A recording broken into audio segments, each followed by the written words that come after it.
ماما يا ماما. ايوه ماما. ايوه يا مدحت يا ابني. ايوه في ايه؟ مصيبه طبعا. مصيبه ايه كفاله الشر؟ الساعه بقت 8، المحاضره الاولى عندي 8:30، مش ممكن الحقها. لا هتلحقها باذن الله، ما انت خلاص لابس اهو يا ابني. بلاش افطر يعني. ما الفطار عندك على السفره يا ابني. نعم انت عارفه كويس اني ما باكلش فول، وكمان الشاي بارد. ما انا اصلي عاملاها من بدري عشان ابوك. تبقى تحضري له فطوره لوحده يا ست ماما. هو انا يا ابني هحضر السفره كم مره بس؟ مره عشان ابوك، ومره عشانك، ومره عشان اختك ألفة. ماليش دعوه. يلا بقى قليلي بطين وسخني لي الشاي. حاضر يا حبيبي. فين القهوه يا حياه؟ حاضر يا سي صالح، هخش اعملها اهو. فطوري انا الاول، يا اما والله العظيم انزل من غير فطور. تنزل على لحم بطنك يا حبيبي يا ابني. لا خلاص هعمل لك فطورك انت الاول. القهوه يا حياه، 60 مره اقول لك القهوه. حاضر يا سي صالح حاضر. معلش يا ابني استنى انت بقى. ايه يا ماما ده؟ خير يا ألفة؟ ايه الفستان اللي هروح بيه المدرسه؟ ماله يا بنتي؟ يعني مش عارفه ماله، السوسه بتاعته طاقت من امبارح. ما انا ما اعرفش يا بنتي. المفروض انك تراجع الحاجات دي اول باول عشان ما اجيش دلوقتي واتعاقب. والنبي تصلحيها انت يا ألفة، عملنا يا بنتي. هو انا عارفه اخيط سوسه برضه؟ انا جبت لك الابره والفتله اهم. هات يا بنتي. ايه ده؟ سيب السوسه دي دلوقتي، انا مستعجل عايز افطر. وانا كمان مستعجله، انا ورايا مدرسه. المدرسه اهم ولا الكليه؟ هزل. قهوه يا وليه يا اخواتي. طب اعمل ايه بس؟ اقطع نفسي؟ سيبك منهم وخيطي لي السوسته. وبعدين وياك يا بنت انت؟ بت لما تبت. نعم. ده انت لو كنت بتعملي القهوه على الشمس كان زمانها فارت. ايه حكايتك يا حياه؟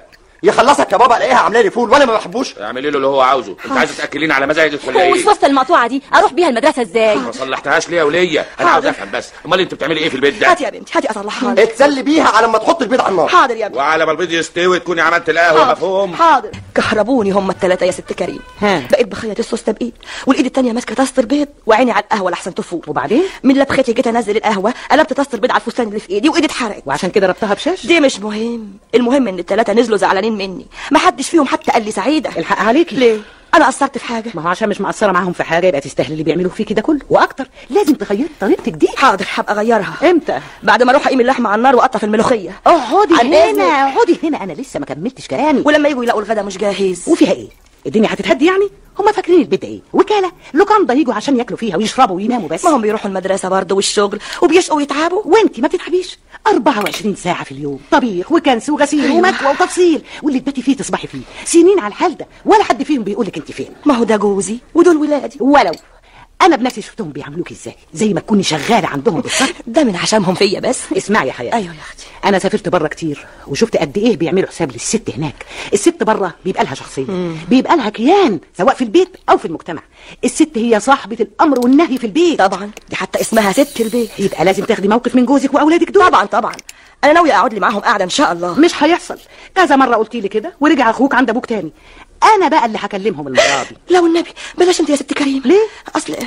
اصل انت كلامك جامد وهم يعني ما بيحبوش. ما بيحبوش الجيران يتدخلوا في شؤونهم مش كده؟ هيقولوا ان انا اشتكيت لك. ما تخافيش انا عامله حسابي.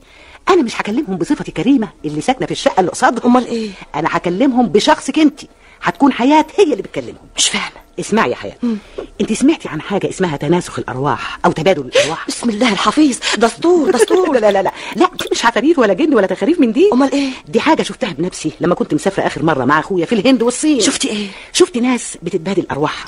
حضرت جلسات منها ومارستها بنفسي كام مره. وبيحصل فيها ايه بقى؟ يعني لما انا وانت مثلا نتبادل ارواحنا، روحي انا تخش جسمك انت، وروحك انت تخش جسم اللي بتكلمهم. طب وانا روحي هتبقى فين؟ في جسمي انا، وتاخديه وتروحي تقعدي في شقتي. لا يا اختي اما اروح اشوف الطبيخ احسن. استني. هو اصل بس ما بسش. هي دي الطريقه الوحيده اللي هقدر اواجه بيها جوزك واولادك واقول لهم الكلمتين اللي نفسي اقولهم لهم من زمان. حد يبادل روحه بروح حد تاني. هي ايه؟ فستان ولا شنطه؟ هتشوفي بنفسك النهارده بالليل بعد ما يناموا كلهم تتسحبي في السر وتيجي عندي نعمل الحكايه دي، نتبادل ارواحنا. يلا بقى دلوقتي عشان تحضري لهم الغداء. كلتي يا ألفة؟ ايوه يا ماما. بالهنا والشفا يا بنتي. مش عارفه حاسه جسمي محمد كده ليه. اسمعي يا ألفة. ايوه يا ماما. انا هخش السرير اتسلطح شويه، ولما يجي اخوكي من الكليه حضري له انت السفره عشان خاطري. وانا مالي يا اختي، انا عاوزه اتفرج على التلفزيون. طب يا بنتي ابقي صحيني وانا احضرها لك. يا رب سامحني على اللي بعمله ده يا رب. انت ما بتعمليش حاجه غلط، خليكي معايا وما تشتتيش فكرك. اهو عينيكي ما تفارقش عينيا، امسكي جامد في ايديا، ركزي فكرك معايا. حاضر. انت دلوقتي قوية، ارادتك حديد، ارادتك مسيطرة تماما على عقلك وروحك وجسمك. بارادتك دي هتأمري روحك انها تخرج من السجن اللي هي ساكنة فيه ده، تخرج من جسمك. أمريها زي ما بتقولي اي طفل هي هتطيع اوامرك. أمريها انها تخرج من جسمك حالا وتخش جسمي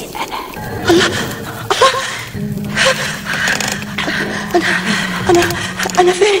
انت في بيتك يا كريمة، كريمة، ده حياة. لا بصي شوفي نفسك كويس. الله، دي مش هدومي، ده مش جسمي، لا ده مش انا، ده جسمي انا وهدومي انا.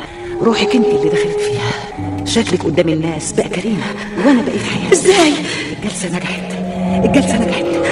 احنا الاثنين بدلنا بعض. طب وهنعمل ايه دلوقتي؟ انت هتستني هنا في شقتي. لا اروح شقتنا، يمكن الاولاد ولا سي صالح يعوزوا حاجه. ما تقدريش تخشي شقتك لانك دلوقتي كريمة مش حياة. طب ولما يسالوا عليا؟ اولا ما حدش فيهم هيدخل لان كلهم سهرانين بره. ما هو النهارده الخميس. ثانيا انا اللي هروح هناك لاني انا دلوقتي حياة، والشقه اللي هناك دي تبقى شقتي انا، وبكره هنشوف شغلنا. ده بكره الجمعه، محدش فيهم بيصحى قبل الساعه 12. المهم انها فرصه علشان كلهم يبقوا موجودين في البيت. سيبيني عليهم بقى.